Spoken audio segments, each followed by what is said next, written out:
Obviously disappointed in the final score. Credit to the Buccaneers. Certainly credit to Tom Brady. You see the greatness that he can present.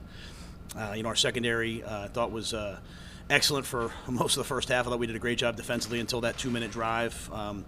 And so I think the 7 points going into the half and the 7 points coming out of the half were obviously a really big swing in the game. With that being said, it was a 7-point game with 10:24 left. Our guys fought back into the game and just weren't able to get some stops. Some simple, missed assignments by some guys back there thrown into action. And, then obviously at the end we got aggressive. We were going to try to get back in the game. We weren't going to punt. And so, the score, the two versus the score got a little bit out of hand. But I thought the guys battled, played hard. Just wasn't good enough. And credit to them. They're a really good football team. Let's go into questions. We can start out with Scott Fowler, followed by Chris. Yes, Matt, I'd like to ask you about your quarterbacks. I would like how you thought Darnold played overall and why you didn't use Cam on the 4th and inches from the 1 play in the second.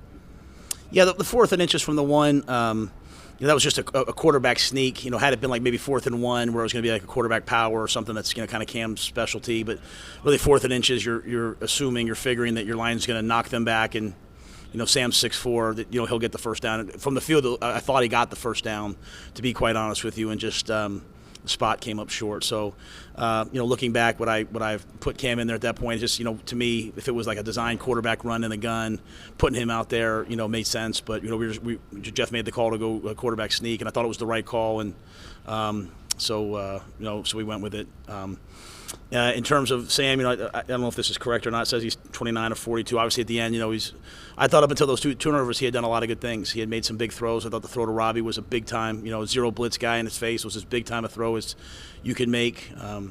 He stood in there. He had Deontay Brown played a lot. He's a young line. I thought I couldn't see much that Sam did wrong up until the very end. Obviously, that fumble and then that interception.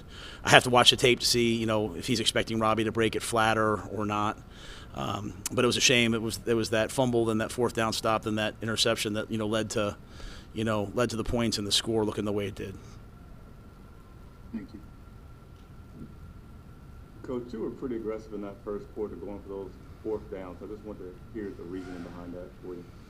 Well, the one was 4th and 1, and we felt obviously we felt like we had a good play. We're going to put it in DJ's hands. We went for it on 4th and 4 and didn't get it. Really, at the end of the half, I didn't go for it on 4th and whatever it was 4 and punted them down inside the 10, and they were able to drive. So just based upon the feel of the game and the plays that we felt like we had called, made a decision to go for I think a couple I decided to punt, kick away on. And one other quick one was the timeout at the end of the first quarter. It seemed like you could let the clock run out, but you called that timeout. Yeah, we had two guys in motion. He was about to snap the ball, so I wasn't sure if he was going to snap it. We were going to get a penalty. So, just kind of reacting to what I saw out there. Unfortunately, was clock was running down. The play clock was running down. Would have loved to have let it go to the half, but I did not want to get a penalty in that situation because we had a decent manageable yardage to go. Go to David Newton, followed by Joe first. Hey, Matt, David here. As you might have seen, we had a report yesterday saying that you'd be back this year for 2022. Can you fill us in on what you've been told about that? Yeah, I've been pretty straightforward with you guys. I'm never going to speak for Dave. Every conversation I've had with him, he's been supportive. I talked to him today before the game. We're talking about the off season and things we have to do moving forward. I mean, since I took the job, we've had a plan. I'd like to be further ahead in the plan. No one likes the results that we have right now. We've talked about it time and time again. We know the areas that we have to improve. But I've never had a conversation about hey, anything about my job status, like, hey, that you're in peril or anything like that. It's always just been talking about football in the future. So I'll leave that to other people. Yeah, Matt, I was going to ask something similar. Romo said during the CBS broadcast that you indicated to him that you would be back. It sounds like that's what you're indicating to us, but you have not doesn't sound like you. Well, have you been told definitively? Yeah, I've answered that to you guys off the record and on the record. I'm never going to speak for Dave. I'm never going to speak for anyone else but myself. Every conversation I've had has been about the future, and what's there. Whether what I told them was I'm going to coach until someone tells me I'm not the coach, and that's the minute I start making things about myself and not about the team, then I'm not who I want to be. So today this was about going out there and trying to make sure that Shaq Thompson and Justin Burris and Daquan Jones and those guys had the best plan possible. Taylor Moton, that they had a chance to win the game. I'm not paying attention to anything else. So that's my job.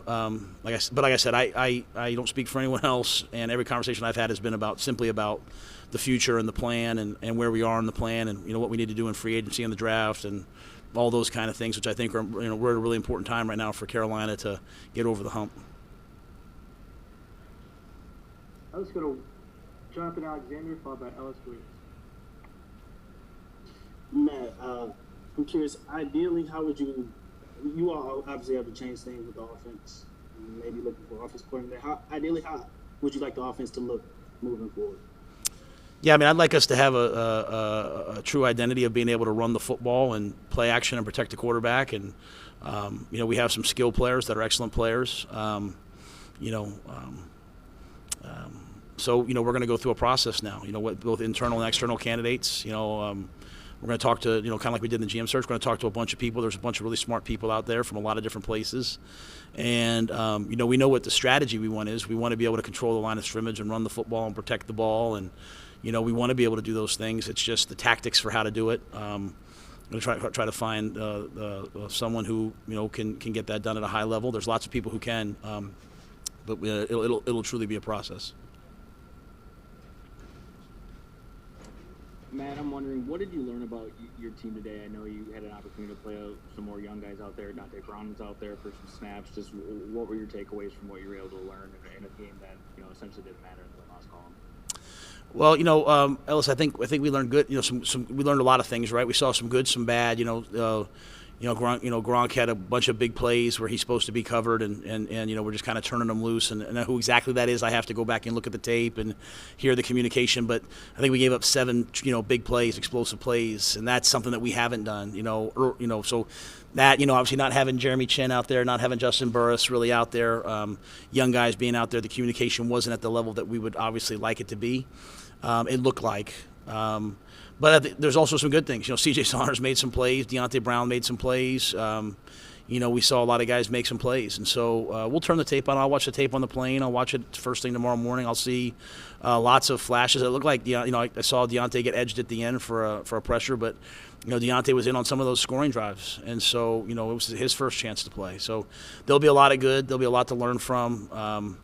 In terms of learning something about our team, I just think, watching DJ Moore make that catch across the middle, like as you said, in Game 17 when we can't go to the playoffs, to hit his shoulder and come back into the game, to see guys, to see Jermaine Carter, play at Mike linebacker the whole game and play on special teams. I was grateful to him. Justin Burris has been hurt and he's running down on kickoff. I tried to pull him off the kickoff. I said, JB, don't get hurt out here. You're growing. I can tell you can't do it. And he's like, Coach, I'm finishing the game. So there's a lot of guys on this team that people should be proud of. I know everyone is disappointed right now, and I know, we don't like the win-loss record. I get all that. That's what this is about. But there's a lot of guys that I think really competed and laid it on the line. And as I said to them, we had a chance. I mean, it was 7 points, and we just didn't make the plays down the stretch. I didn't get it done for our team down the stretch. But a lot of young players got a lot of reps, Ellis, and I think that'll be, as I watch tape tonight, even tomorrow, hopefully I'll be able to say to you guys, like, hey, I thought so-and-so played well, because they got good reps. One more thing, Coach. I know I've asked you this after games before. Your comfort with how your players got ready to play today, you think you and your coaching staff have been able to do that consistently, especially today? Yeah, I thought we came out. I mean, I thought the first half. I thought offensively we went right down and moved it well. I thought we kept guys off the quarterback better today than we did 2 weeks ago. I thought the defense played fantastic until it was really a mirror image of last week, right? We punt the ball down. It's third and long, and we get beat on a big play, or else we're going to get the ball right back. Even the 4th and 1 that that I was asked about earlier, we got the ball right back. The defense went out and made a stop and got the ball right back. So I thought our guys competed. They played hard. They played physical. I just think, we lost Chin, yesterday. We weren't planning on not having him, and guys had to kind of shuffle around, and they paid the price to at least get out there and know what to do. Thank you.